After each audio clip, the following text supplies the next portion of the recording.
Hello, hello! Umagang kay ganda. Ayan, mapagpalang araw at mainit na araw po sa ating lahat. Ayan, welcome pong muli sa vlog ng inyong lingkod, ang Maestro Panaderong Gala. So, nandito tayo ngayon sa loob ng aming nursery at i-updates po muna natin sa ating mga seedlings. Ayan, ang ating mga basils. O, ayan, ganda po ng ating basils. So, ayan, basils. Ayan, ito po, ang ganda ng ating mga seedlings, mga punlang eggplant. Ayan, ito po yung white eggplant, parang labanos. Ayan. Ito po, mga pwede na po talaga siyang i-transplant. Yung magkakaroon po siya ng true leaves or meron siyang mga 3 to 5 leaves po ay pwede na natin siyang i-transplant. Ayan, later ita-transplant na po. At ito pa po yung iba mga lettuce. Ayan. Ito pa po, oh yan. At good news, ang ating famous na bilog na upo. Ayan na po, oh, tumutubo na po siya. Ayan, ayan po yung mga bilog na upo. Ayan pa po, oh. Ayan, medyo matagal lang talaga. Ito po, oh. Ayan, ayan. So, tumutubo na po siya. So, yung tulad po ng seeds ng upo, ng kalabasa, ng sigarilyas, need po talaga munang ibabad muna siya sa tubig para ma-absorb niya talaga yung tubig at matulungang, ayan, oh, tumubo agad. Ayan, so ilalagay po ulit natin dyan yung ating bilog na upo. At minsan po kasi experience for harvest na, makikita mo wala na. Ayan, yung at least po ay nakatulong tayo na i-share po natin. Ayan pa po, lettuce pa rin po yan. Ayan, so later tataniman na rin po natin. At pakita ko rin po yung, ayan, yung bitter. Yung ampalaya po ito. Ito na po siya, oh. Pwede na rin siyang i-transplant. Ayan. Ito po yung Galaxy F1. At nandito naman po yung ating native ampalaya. Tumutubo na rin. At ang ating sigarilyas, ayan, oh. Ito na po, tumubo na po talaga sila. Ayan. Ayan. At ito, ililipat na rin po natin yung ating mga native patola na natitira doon sa huling plot ng kasama yung mga native patola. Ito naman po yung eggplant natin na violet. So, silipin po natin. Ayan. Kung may gulayan updates tayo, meron din tayong fishery updates. Ayan. Oh, nakita nyo po ba yan? Oh. Ang lusog, ang strong, ang liksi po nung ating fry. O, ayan po. Although, dadalawang piraso na lang po yan. O, ayan po. Ayan po yung fry natin. Oh. So, nakapag-produce na po tayo. Although, dalawa lang po yung talagang nag-survive. So, nung last time po na sineperate namin yan, ay mga 50 pieces. Oh. So, talagang medyo sensitive, maselan. Crucial yung pag-aalaga natin ng mga fry or mga fingerlings. So, dadalawa na po siya. O, ayun po. Ayun. Ayun po yung isang malaki. Ito yung kanyang dadalawa na lang po yung natira. At silipin po natin. Silipin, ipakita. Ayan, buhay pa ba yung ating pregi? Ayan, buhay pa naman. Pregi. Pakainin din po natin. Ito po yung na-separate natin na pregi. Ayan, pregnant na. Ayan, red tilapia. So hanggang siya po ay magpisa ng kanyang itlog, dyan lang po muna siya. Hanggang sa lumaki yung kanyang mga fingerlings or fry. So ayan po. So unahin po natin yung pakainin sila, yung mga nakaseparate. Dyan lang po kayo, panoorin nyo po ako hanggang sa dulo. At magbibigay pa rin po ako ng mga updates doon sa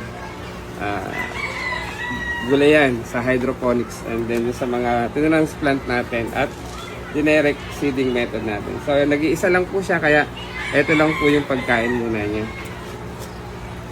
So, good na po yun para sa buong maghapon. O, yan, pinakain na niya. Ayan. So, pakainin din po natin yung fry. Ito naman po yung kanyang pagkain. Dahil dadalawa naman po siya, dalawang piraso.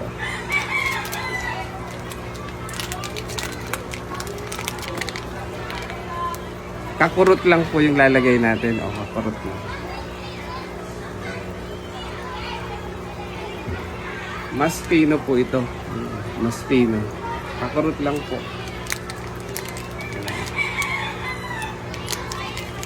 Kurot na, mga isa't kalahating kurot. So, kaya na kayo dyan dalawa. Balik na po natin. And then, siyempre yung marami sa baba, pakakainin din natin. Feeding time. Ayan. So, takpan na po natin. So, ayan na po yung sa ating pregi. Ayan o, naka-separate na siya. Ayan, tama na po yung pagkain niya.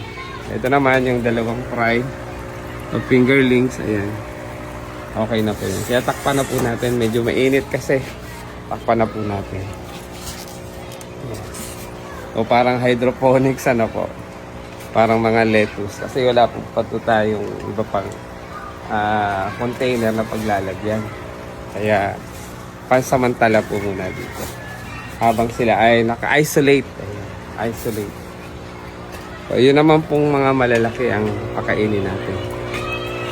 Diyan lang po kayo. Panoorin niyo po ako hanggang sa dulo, hanggang matapos natin ang ating mga duties dito sa ating gulayan sa paaralan. So, ito po. Pakainin na natin sila. Kumusta kayo dyan? Tingnan natin kung may sisibad.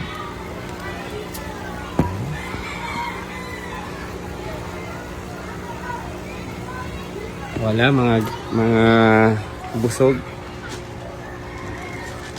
Yung dalawa na lang lalagay natin. Ayun, may kumakain. Ayan, dito sa kabila kaya. Okay, ayan, dito tayo sa kabila. Dalawa na lang, bawasan ko yung kanilang pagkain. Ayan, oh, nakakatuwa. Ayan.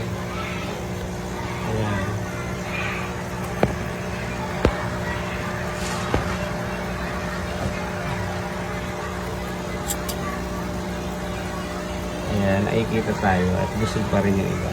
Ayan. So, feeding time tayo. Nakapagpakain na po tayo ng ating mga red tilapia. Ayan. So, dyan lang po kayo. Ayan. So, silipin po natin yung iba pang area.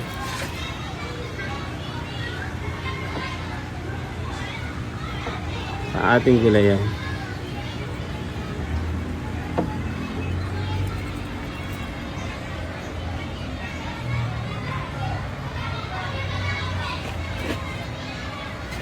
Silipin natin yung iba pang area. Ayan. Ito sila, oh. Kain na kayo dyan. Breakfast. Ayan. So, punta tayo doon sa iba pang area ng ating gulayan sa paaralan. Bigyan ko po kayo ng updates. Ayan. Ito na po. Ito na po yung transplant natin na native patola. Oh.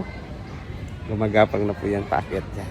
And then later, after mga 1 month, mamumunga na po yan. O, yan po, isang plat na po yan. Ito pa yung pangalawa. Ayan. At dito po yung mga natira pa ay ilalagay din natin. Itatanim natin. So, yan po yung native patola. Ayan. So, lipat tayo dun sa kabila dahil ang gaganda na rin ng mga pipino. Daan tayo dito. Ayan. Ayan. Mamasyal muna tayo.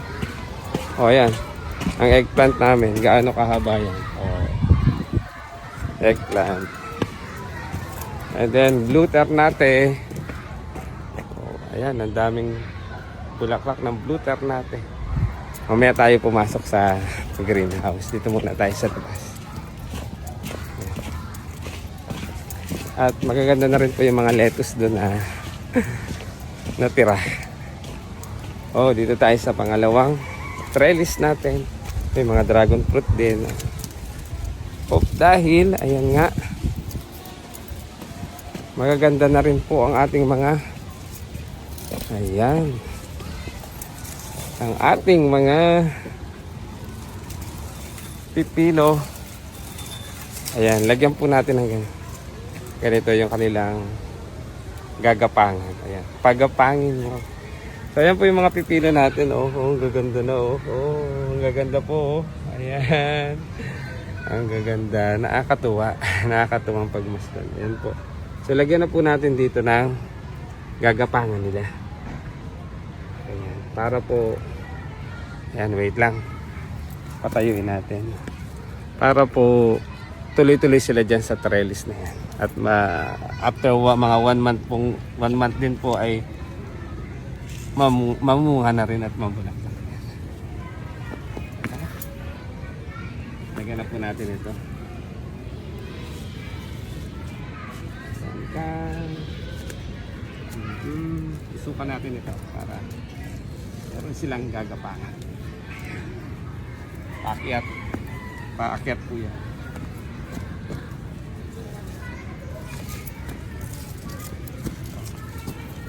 Ayan, so lagyan natin po nito. Ayan. Lagyan po natin ng trellis o pagapangan para sila ay umakyat na dun sa talagang gapangan niya dun. Ayan. Ibaon mo. Ng pwersa. Yun. So ayan po. So ayan na po yun. Gagapangan na po nila yan papunta dun sa ayan, sa taas. Lagay pa natin ito. Then pag nasa medyo mataas na agapangan sila dito, lagyan po natin ng straw. Paakyat dyan. Oh. So dyan po yan. Gagapang. Lang. Dito ka muna.